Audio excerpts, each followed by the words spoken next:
Hello and welcome, my film friends. So today's video will be about Judy Garland. I'm going to do her top 5 films according to me and nobody else, the ones that I would recommend and like. This is in honor of her 101st birthday today, June 10th, and of course she died in 1969 at the age of 47. Far too soon to lose her, but today would have been her 101st birthday, so let's honor her with a top 5 Judy Garland film list. First of all, I want to introduce myself. My name is Stacia.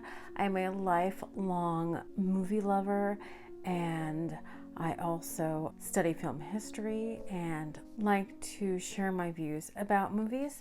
And I would love if you would like to subscribe or leave a comment about the discussion here. I would love to talk to some of you, but I would love to get more subscribers than the 18 I have. But I love all 18 of you that have actually subscribed to my channel. So I'd like a few more of you to join along and watch regularly. I hope you like this content, and if you have any pointers for me or suggestions, just drop it in the comments below. I'd love to hear that too.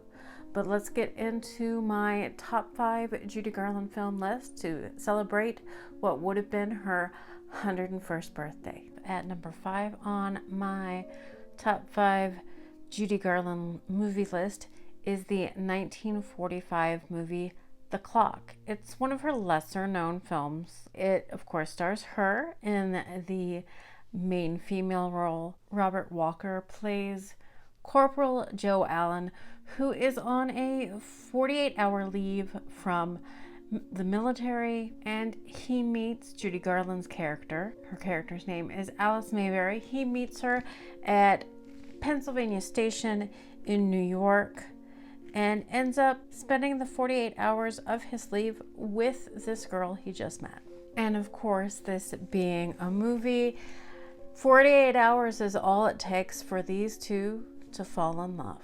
This movie was directed by Vincent Minnelli, who most of us should know went on to marry Judy Garland and is the father of her daughter, Liza Minnelli. And being a 1945 film, this also has the great distinction of the Pennsylvania station that is used in this movie is the original Pennsylvania station in New York City before that beautiful structure was torn down. But of course, there's also the fact that this is a 1940s production, so the shots of Pennsylvania Station that you see are just the establishing shots that are the actual Pennsylvania Station. And of course, this movie was filmed by and large on a soundstage at MGM Studios. So if you're a fan of romantic, lighthearted comedies where the two leads meet each other by chance and fall in love, this is the movie for you. It is a charming little film that it's only like an hour and a half long, and I promise you, you won't be disappointed if you give this film a chance.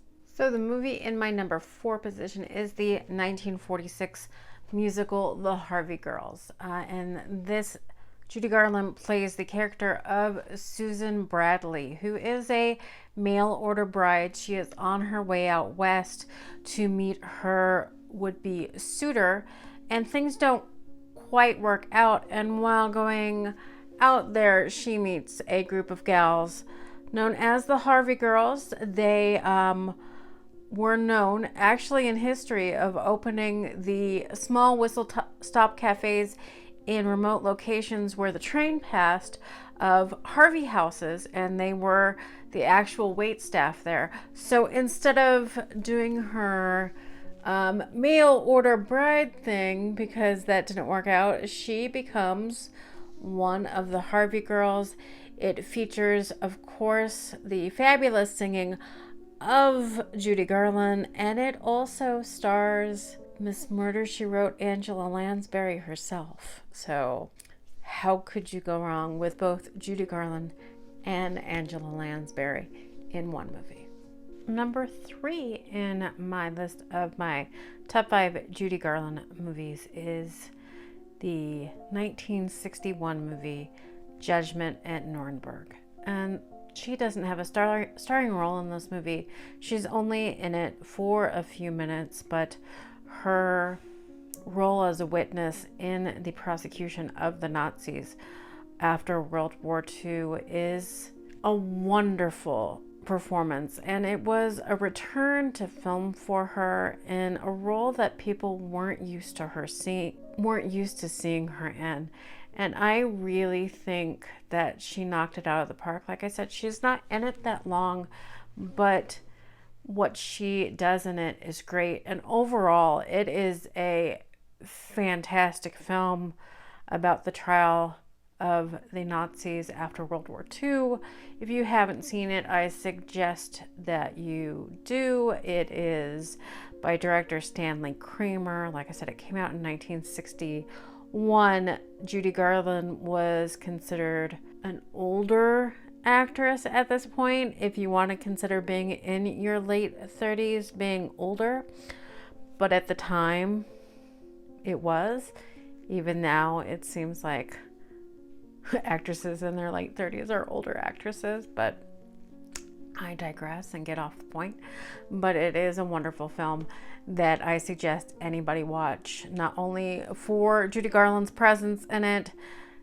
There's a lot of great performances in the movie, and it's one I would consider one of the greatest movies of the 1960s, if not one of the greatest movies of all time.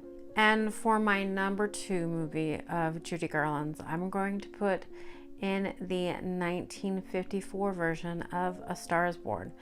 It, of course, stars Judy Garland in the role of Vicky Lester, the woman who becomes a star. It stars the fabulous James Mason as Norman Maine, the big star on his way down who discovers her on her way up.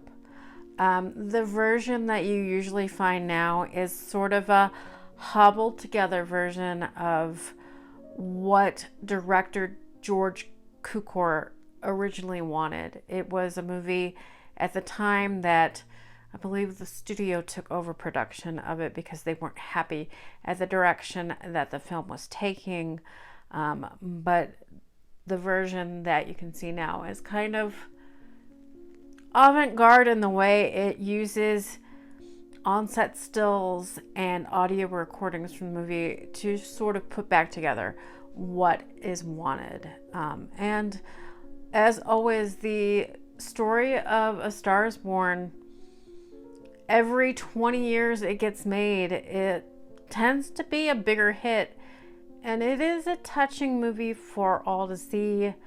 It deals with some serious issues, even though it has a backdrop that a lot of us won't relate to of becoming a star, but we can all relate to following our dreams and also not reaching our dreams or losing our dreams and the aftermath that can happen there. And there's some very heavy issues that are addressed in each version of the movie, and I believe Judy Garland's 1954 rendition of it is a great movie.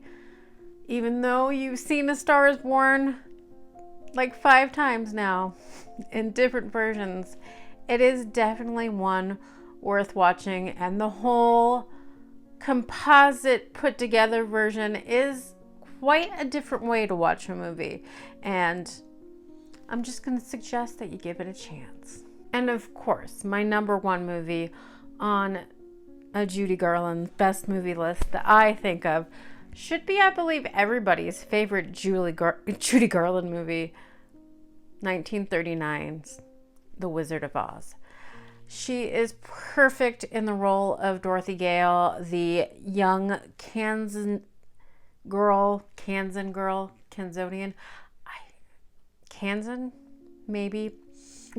who gets whisked away in a tornado and goes on a journey to find her way home. It is perfection in a movie. I'm at a loss for words what to say about it other than if you have never seen this movie, which I can imagine anybody who has never seen The Wizard of Oz is just crazy to me. But the fact that this movie was made in 1939 and anybody can still watch it today, it holds up. You'll be singing the songs. You'll be amazed by the transition from black and white to color and the storytelling of the whole thing and the allegory that is still used for movies of today, that it was so influential. A lot of filmmakers are inspired by the visuals of The Wizard of Oz in movies that come out to this day. And like I said, I don't imagine that anybody hasn't seen The Wizard of Oz, especially if you're a film fan, or if you're not a film fan, who has not seen The Wizard of Oz? But if you haven't, I highly recommend you check it out. I hope you enjoyed this video of my top 5 Judy Garland movies, in my opinion. And if you haven't seen some of these 5 movies, I encourage you, like I said, to seek them out, to watch them, and share with me down below, what are your top 5 favorite Judy Garland movies? And join me in celebrating her 101st birthday today, June 10th. She was born in 1922, and like I said, she died way too early at the age of 47. It is hard to believe that she was that young when she left this world. She should always be remembered and celebrated.